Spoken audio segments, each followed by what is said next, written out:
Hello and welcome to our second installment of the Vanguard Court Watch weekly video series and podcast. I'm your host David Greenwald, the editor and director of the Davis Vanguard, where you can get your daily news in Davis and Yolo County at davisvanguard.org. So today we are here to, unfortunately, talk about a couple of incidents that happened in Davis. One of which happened back in January, where a young lady unfortunately broke windows and put bacon on the Davis Islamic Center. And then just last week, another individual, at this point unidentified individual, tore up the Quran and threw it, I guess, at the Islamic Center or near it.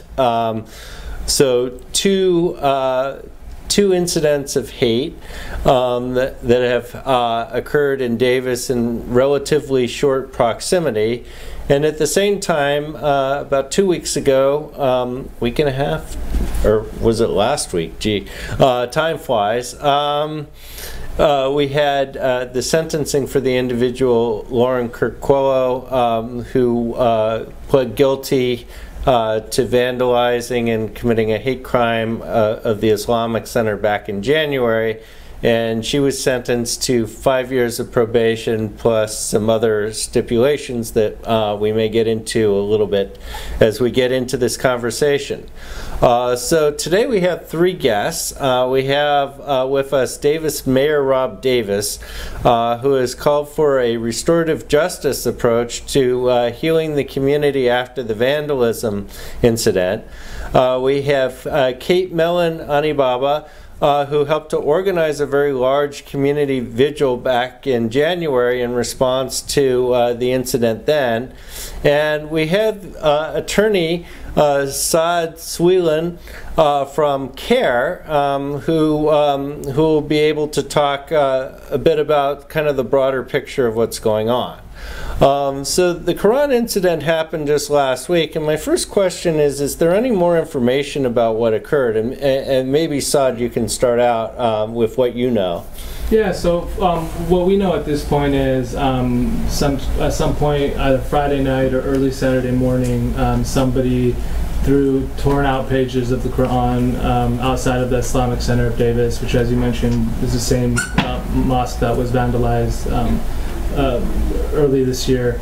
Right now, it doesn't seem like they're aware of or have any leads on who it might have been. But I did mention this was also the same night / early morning that another mosque in South Sacramento, Masjid An-Nur, was actually also vandalized. Somebody burned a Quran and filled it with bacon and handcuffed it to a fence over there. And it's interesting because the pages there were actually torn out of that book. So the question is if it's the same person who did it and threw the torn pages at the Islamic Center of Davis. But it's consistent with the large wave of hate incidents and hate crimes in Muslim communities, unfortunately seen in the last year or two. Okay, and maybe Kate, you can talk to us maybe about what the impact on the Davis Islamic community has been with these acts of hate. Yeah, I actually want to kind of focus on the children that have been affected by this. For the first incident, actually children were showing up to Islamic school. That day they saw broken windows. The parents and the children actually thought maybe it got shot up. And then the next incident, the children were the ones that witnessed the pages being thrown out of the car and had to disturb their parents who were praying so that they could help clean up the scattered pieces. So there's sadness, there's trauma, there's pain. But through these instances, I've gotten to see strength, forgiveness, and even outreach from this community. And it shows a powerful wrong that these people have committed in hate crimes about Muslim people. It showed how loving and respectful, and even in such hate, they are there with open arms, with open doors to explain themselves when they shouldn't have to. And Rob, you spent a lot of time at the Islamic Center. What was your sense of the mood? Well, I didn't spend all that much time. Kate called us to come together and just sort of be there in solidarity. I'm actually thinking about writing a piece about that evening because the night before that, I had offered a welcome into the community of the Mandela Fellows, who are African scholars who have come to UC Davis. And interestingly, the night at the mosque, about half of them were there. Because there were a large number of Muslim students, and 2 weeks before that I had welcomed the Humphrey Fellows who are here for the summer, and there were a lot of Humphrey Fellows there at that evening. And so we just had that really simple meal in the back, behind the mosque.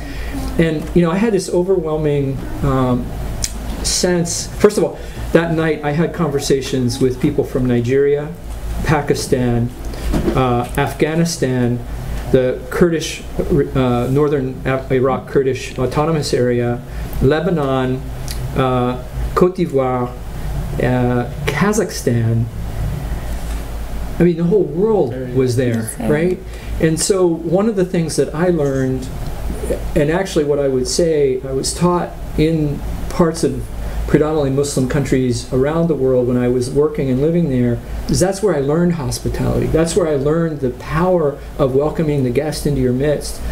And so the other night there, I realized that, in such a fundamental way, we had not shown hospitality, right? That to have the Quran torn and thrown there when guests from around the world were worshiping in that space went against everything that I had learned about the importance of hospitality for our community. And I think as a community, we have to frame it that way.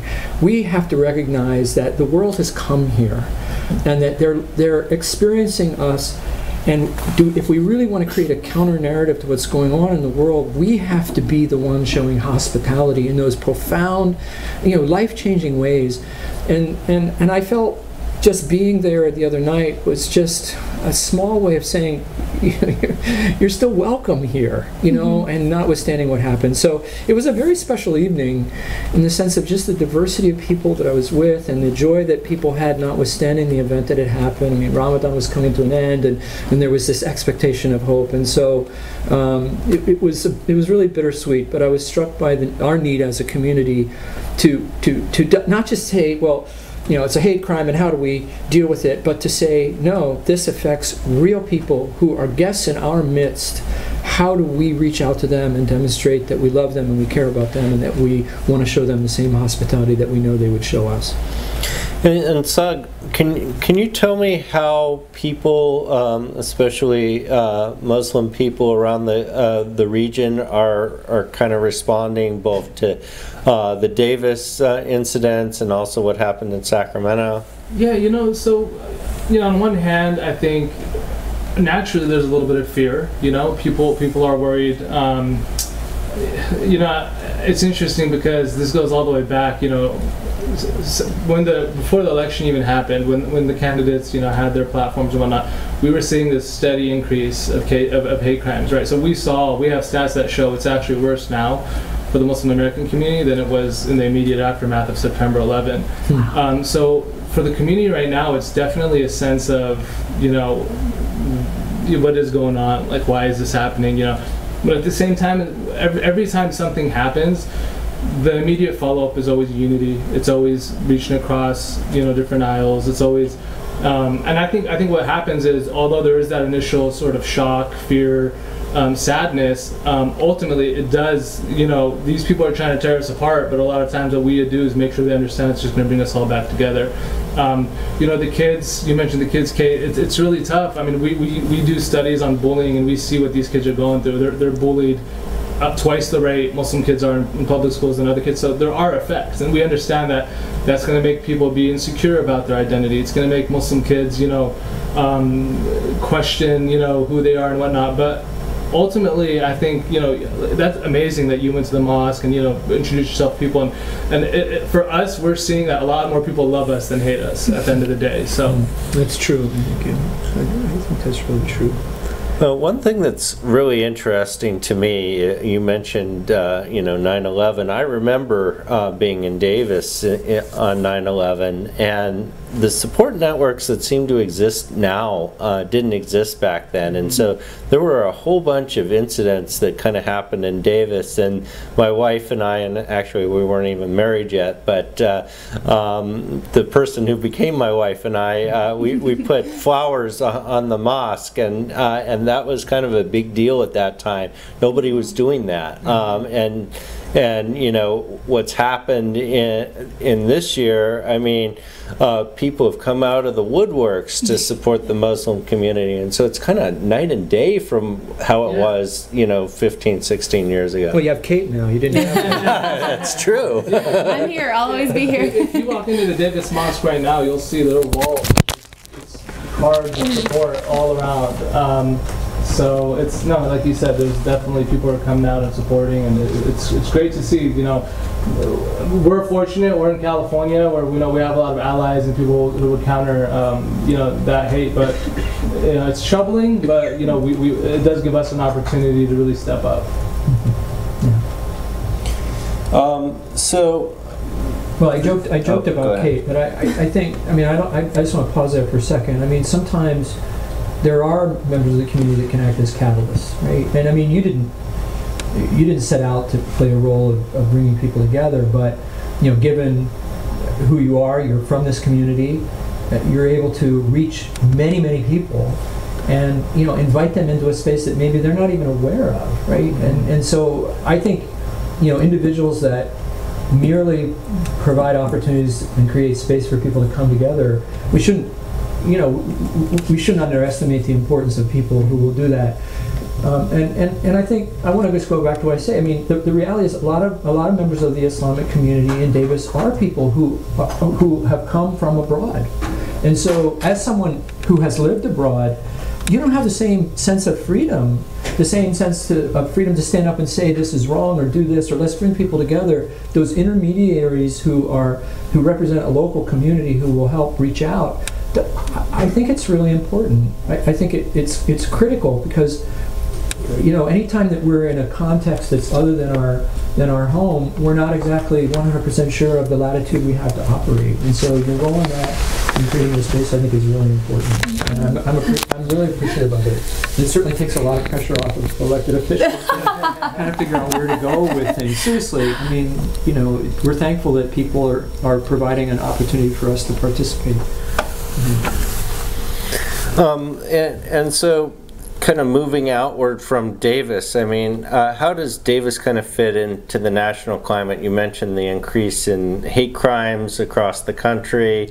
Is this really being driven by the president, or is the president kind of feeding off of something? The president's rhetoric, it emboldens people. That's what it does, right? I mean, if the president's or any other person is out on the news and the media in the open with their hatred, it becomes normalized, right? People become emboldened. They think, hey, it's okay for us to say these things and do these things now. So, it is a nationwide trend. We've seen mosques burned down. We've seen mosques vandalized like here in Davis.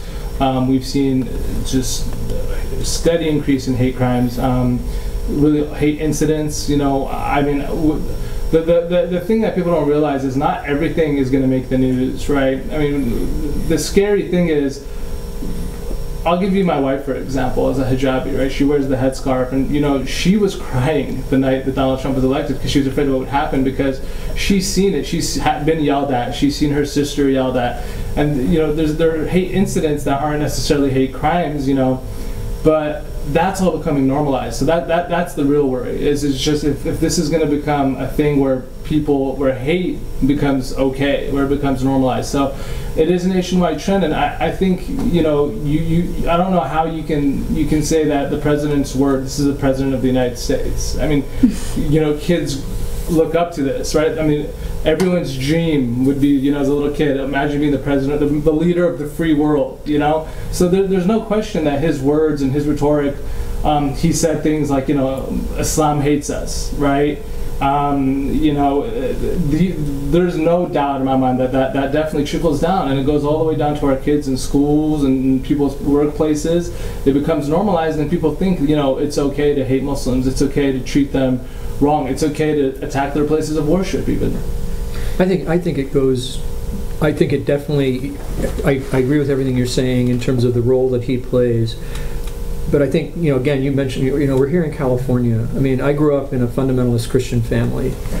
And I can tell you, from direct experience that there are pockets across our country where Islam is viewed as an enemy sort of occupier. Yeah. Or as so when I was growing up, there was a whole apocalyptic vision that was actively taught. And this is not, this is maybe a minority of all Americans, but certainly within the Christian tradition, it's not a minority, that the Soviet Union was the enemy, was the absolute enemy, was out to destroy us, was the thing that represented an existential threat to us. And interestingly, when the Soviet Union went away, the same people who were preaching that kind of rhetoric, on a dime, within months, we're turning and saying Islam is the existential threat.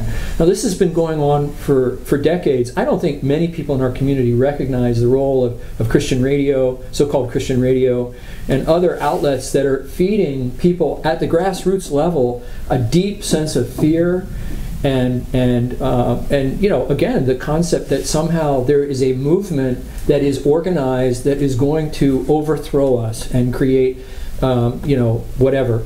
So Trump, Donald Trump is tapping into something that has a more systemic and grassroots, unfortunately, nature. And we can't deny that that's out there. I mean, you don't have to go far to analyze the rhetoric on Christian, again, I call it so-called Christian radio, of sort of a fundamentalist variety, and I will say fundamentalist because they are fundamentalists, that is feeding into this attitude, and that has to be confronted as well. Yeah, and the thing people need to realize is America didn't just become Islamophobic overnight. But like you said, I mean, we in our 2016 Civil Rights Report, we have a little map, and it diagrams literally hundreds of millions of dollars that are being spent, by right-wing radicals, really, specifically for the purpose of Islamophobia. I mean, it's its entire industry right now. It is. It definitely is bigger than the president, but he's probably the mouthpiece they've been waiting for a long time. Yeah.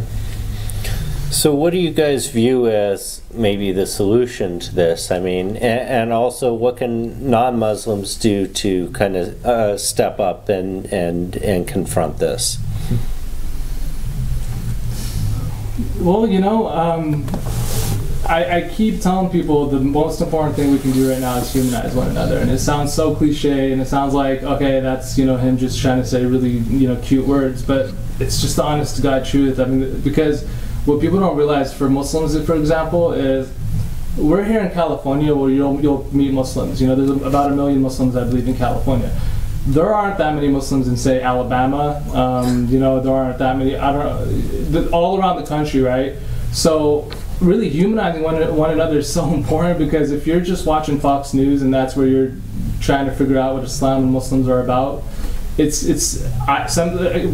you blame them? Like, that's all they're seeing, if that's the only thing they know, So I think humanizing one another, but most importantly is this is a time where it's not just the Muslim community, it's really all minority communities. It's the time to build coalitions and work together and make sure that whether they come for the Muslims, whether they come for LGBTQ, whatever they come for, the undocumented community, whatever they come, whoever it may be, we got to make sure that we're there standing up for each other's civil rights.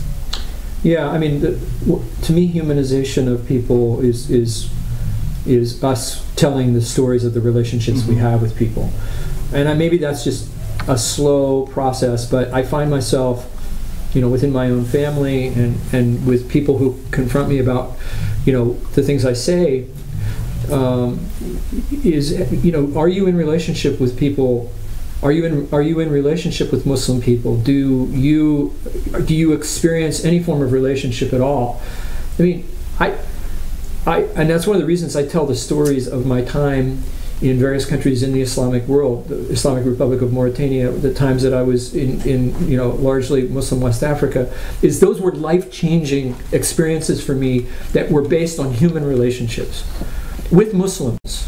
And I tell those stories because this fear and anger is in the abstract against people, things that don't have a face, that have a mass, but an undifferentiated mass of people that are something. The moment you can create a narrative and sort of put a doubt in people's mind about the veracity of that undifferentiated mass, that we're talking about human beings who want the same things we want. They want to raise their families, they want to be in peace, they want to engage in community, they want to share. That, to me, is the way forward. I don't know how to do it other than to express the reality of the relationships we have with each other and attempt to live in relationship with each other as much as possible. I think, too, some things to be said with, the climate, and there's a lot of people coming out. I wasn't an activist before Donald Trump got elected. I got married to a black Muslim man the weekend before Trump was elected. I didn't know that. And our groomsmen were all Muslim and black. And I had women on my side who took care of children with disabilities. They were in the LGBTQ community. It was extremely beautiful to see everyone come together and celebrate our love and the blend of cultures that we had. And in that moment, after I got done with my wedding, I couldn't go on a honeymoon, I couldn't do anything, I had to do something. And I talked to my friend who was in our wedding, and he said, my mom, she wears a hijab, she's scared to go outside, Kate. She's a member of our community, she, she's this beautiful person, and I couldn't believe that I believe it, but I was so upset that she felt that way. I felt like it was a responsibility as privileged white people in this community to come out and visually make a stance and not just say, oh, that's so sad, or oh, we feel so bad.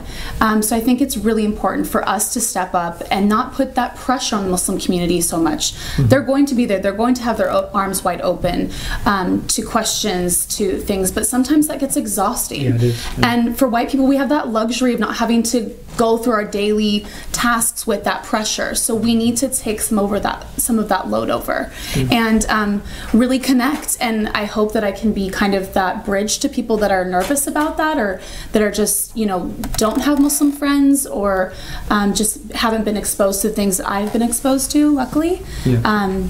So I think that's what it's all about, just kind of saying what you're saying too. Okay. So I'm going to kind of shift the conversation now to the situation with Lauryn Kirk. And I understand that this is an issue that cuts very deeply, and there may be some divisions on this issue. But I was there when Judge McGuire issued the sentence, and he spent first of all, there was a heated back and forth discussion over what should happen. Probation had come out with a recommendation for probation. Obviously the defense attorneys were arguing for probation in the case, and the DA put on a very impassioned argument as to why she needed to have prison time.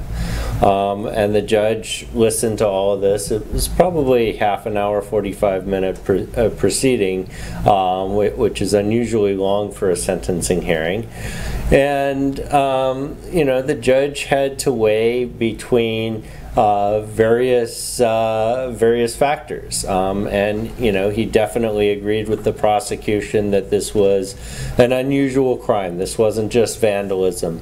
This wasn't just a person who committed a hate crime. This was a person who was sending out social media messages that were threatening to kill lots of people, and not just Muslims, Jews and blacks and Hispanics.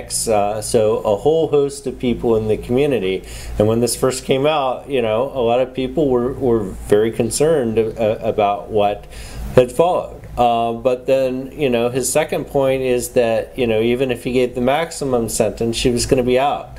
in a few years, probably, given the actual crime that she would be sentenced on.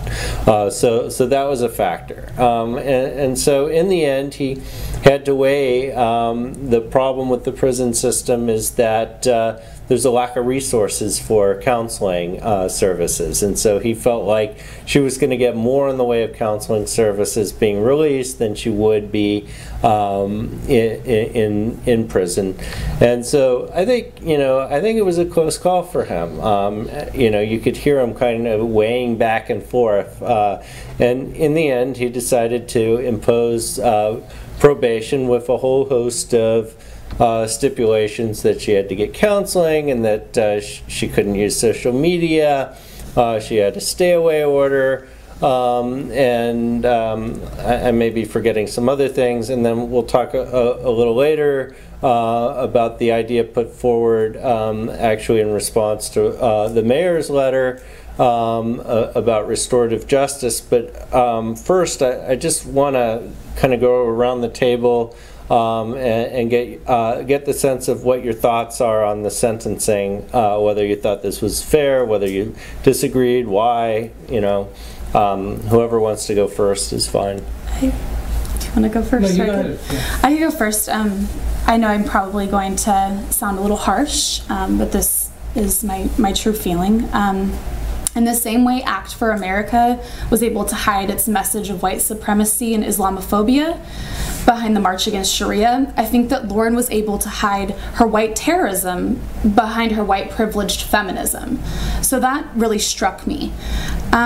Also, concern for her mental state should be second to our concern for our Muslim community.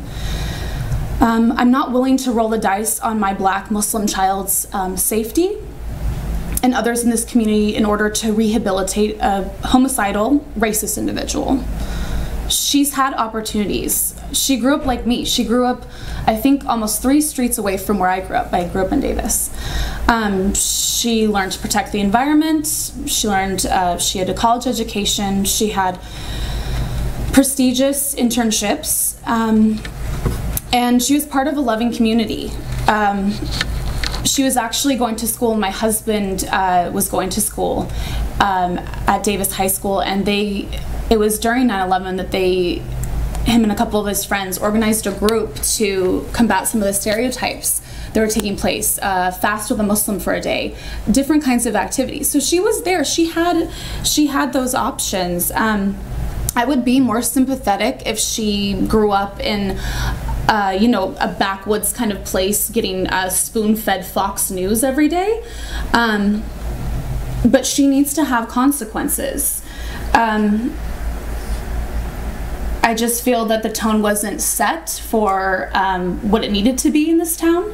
And even if we think about what if she had been Black, what if she'd been Muslim, she'd done this to a church.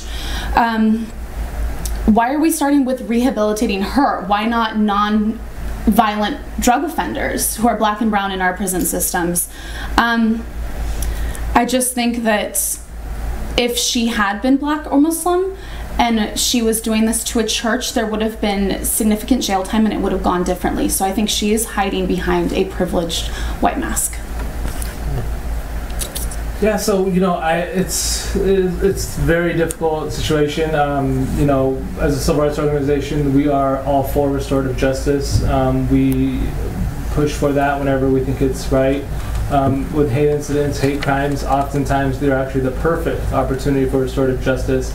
But in this case, personally, I'm all for restorative justice even in this case, but I understand where our community is coming from, and there's voices from all different areas. And I think what made it so difficult is, first of all, there was no apology, there was no sort of remorse. But the second thing that really bothered me personally was her attorney trying to sort of use an Islamophobic defense at her sentencing. Like, she had already pleaded guilty at this point.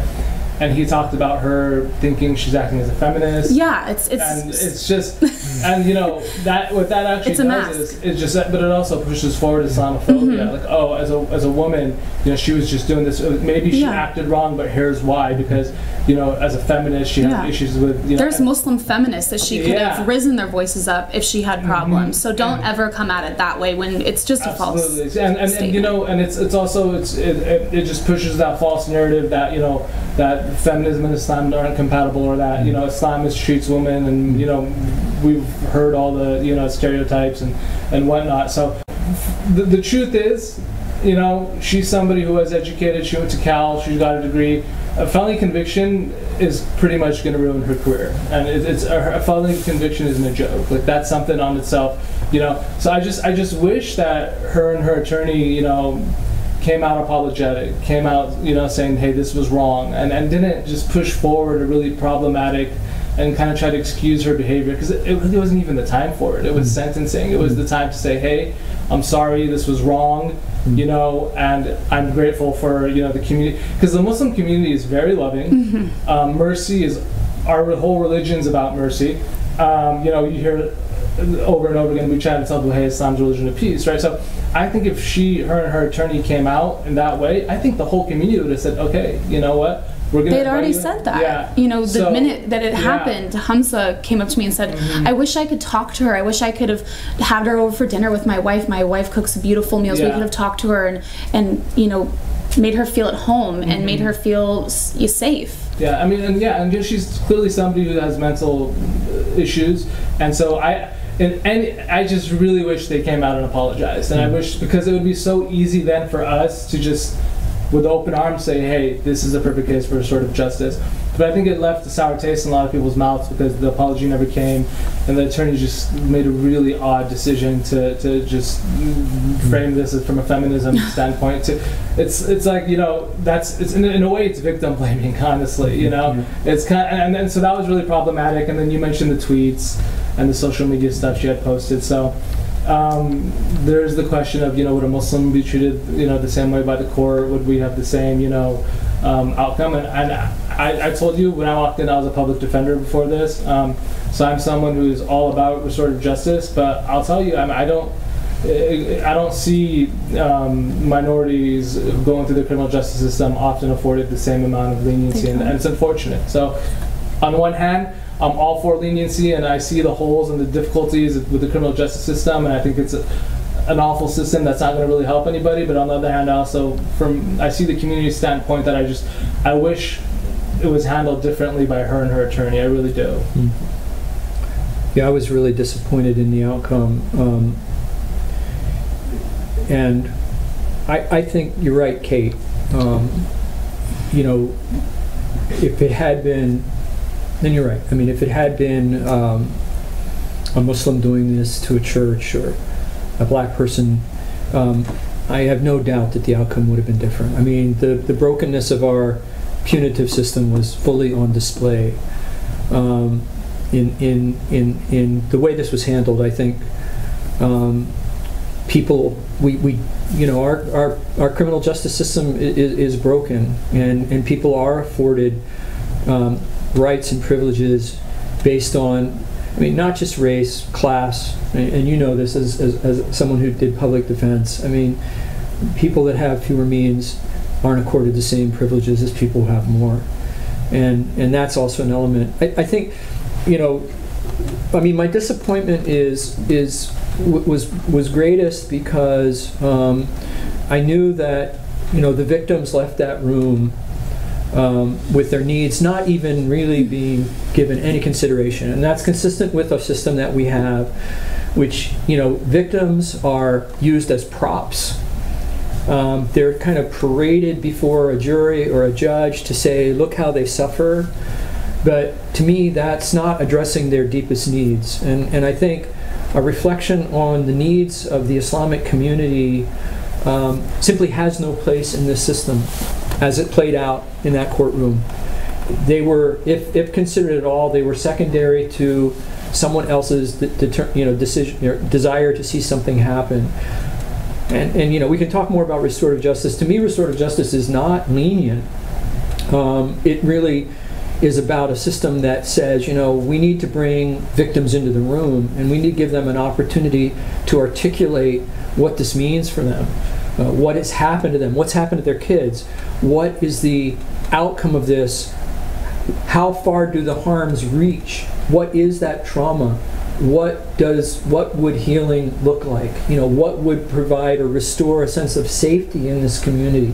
Those things need to be said, and they can't be said in that environment. There's no place for it to be said. So that was my biggest disappointment. It was a display of a brokenness of a system. Now, I'll be honest. And I'll say it this way, and I hope it doesn't come out wrong. To me, the injustice of our system, just because our system is unjust, does not mean that that injustice should be extended. Because it's unjust, that means that you should be treated unjustly. I don't really know if incarceration achieves the end of preventing future acts. Everything I've read, and you know more about this than I do probably, but everything I've read said, our punitive justice system is not a deterrent system. And so sending her to jail, would that have deterred others? I'm not convinced it would. And I say that as someone who's fought the death penalty my entire life for that very reason. And really fought incarceration for that very reason. And so I asked the question, what would incarceration achieve? However, and this is my big disappointment in the whole process, the week after the crime occurred, was when I wrote my first text message to the DA and said, will a restorative process be considered here? And it was just a couple weeks before we even knew who did it that I was writing to other people. And it's because the people who practice restorative justice around the country were saying, Rob, try to get it as early as you can. Don't let it get too far into the process, because the further you get into the process, the more the needs of the victims aren't going to be dealt with, and the more the normal punitive system is going to sort of run its course and provide something that really doesn't achieve what anybody wants. And that's kind of, we didn't get it, maybe we never will, but I still think in the middle, what's in the middle of my mind today is the realization that there are people that are still hurting, that want to have an opportunity to say to the person who created the harm, this is what this harm means to me. This is what happened to me. And to be able to ask her very simple questions. Why did you do it? What was in your mind? Did you really intend to hurt us? Did you really intend to hurt our children? They have the right, in my view, to ask those questions and to have an opportunity for those questions to be answered. And so the fact that our system as it currently exists doesn't even really provide an opportunity for that means that we have a lot of work to do. But I'll go back to what I said at the beginning. I do think that if it had been another person, a person that wasn't privileged, the outcome would have been different. And I'm really sad to have to say that. And I'm not pointing fingers at any particular person and saying that our system has evolved to the point that people of privilege do not experience the same outcomes of people who don't have that privilege. And we know that's true. And I think that's an important point, because I can understand Kate's frustration with all of this. I take it personally because she's me. If we really look at it, I looked at this person that did a think piece before anything really came out about her sentencing, what she looked up online, the things that she sent out, and it talked about her childhood and things, the way she grew up, and I saw myself in so many of these things. My question, though, is with restorative justice, with the things you're saying, is this somebody that's just going to snap, though? Is this somebody that is going to do something that is not really following what we can provide in this situation? I don't know. I mean, I've talked to a couple of former prosecutors who, who have used restorative justice in hate crimes and have used restorative justice where there's some serious mental health and other issues. And they said, their answer is there are no guarantees, right? I mean, there aren't. What you can do is you can establish a community process that accounts for the needs of different people in the room, and try to work. It's not a matter of saying tomorrow you're going to sit down with the Islamic Center. There's preparation. You provide it. I don't think anybody would say, and that will be the guarantee that nothing bad will happen in the future. But I think what it does offer is it offers the people who are most harmed at least the opportunity to say, and not just one time, this is what it means to us. So I don't know. I don't see it. I don't see restorative justice as a panacea. I see it as just the right way to address the needs of people who have been harmed. And the reality is, entering the process may never end with those who are harmed having an opportunity to do what I'm saying that they really need. But in that process, they have had the opportunity to come together, and the community has had an opportunity to further support them, because I guarantee you that any restorative process would involve our entire community. So I think there's, that's how I look at it, and how an individual will react to that. I think what we have is we have a body of experience where people have been through these processes, have been confronted with the reality of what they did, and have realized that there's a real human being across the table, and change has come. Does that happen every time? No. But should it be offered? I would argue it should be. And again, I say that because I think victims really want opportunities that they're not being granted in the current modus operandi. She has a chance to take accountability this time. She knew going into all these things that she's better in therapy. So hopefully... Well, there's that, but I want to say something too about the defense attorneys. And I think we know this is true, and this is why I think we have a systemic problem. The system is set up to deny, obfuscate, not take responsibility. Our system is set up currently to encourage, up until the end, not to take responsibility, even when you plead guilty, to justify, to self-justify. That's the way it's set up. From day one, you plead innocent. You create a situation where there is no accountability. We are basically saying, and we're also saying that your crime is not against people. It's not against flesh and blood. It's against this disembodied state. You've offended the state. Well, as represented by the DA, really? So it's a profoundly dehumanizing process, and I don't know, how a person who has challenges like that can be presented with a humanity in the way it's currently set up, where denial and inhumanity is built. And maybe I'm speaking too strongly, but inhumanity is built into the process. Barriers, walls, so that I don't have to confront you, are built into the process. Deniability is built into the process. Lack of accountability is built into the process. We got a lot of hurdles to overcome, till we achieve and get back our humanity in processes like this. So, how does a restorative justice process work? Or go well, I think there are practices, and I think any particular process looks different. So the one hate crime that I talked to a person about who had used this in the Midwest, it actually ended up involving more than just the victims and the two offenders. There were community members. The one that involved the really serious mental health issue, where a young man threatened to kill students at a school, involved 40 or 50 community members.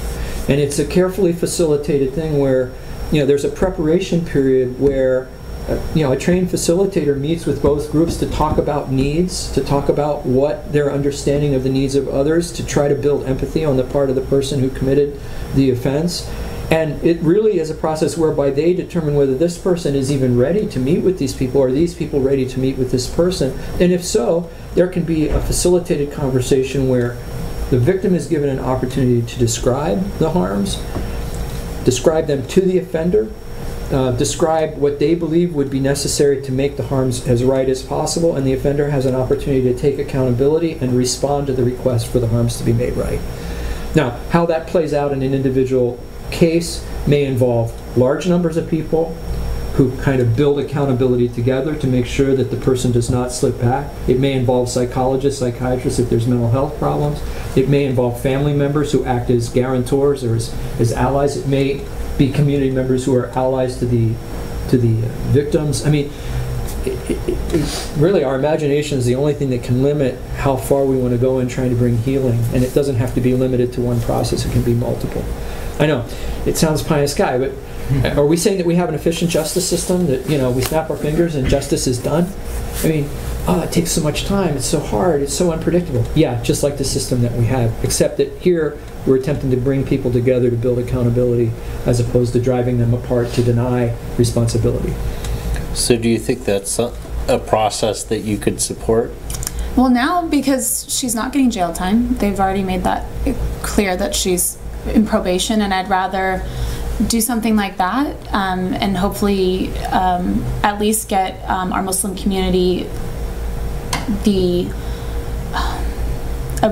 I would just say back in this conversation, because again, the way that she manipulated the situation, or her attorneys manipulated the situation to push it back on you know, the lack of feminism in Islam is ridiculous. It's something that Muslim women have to deal with on a daily basis.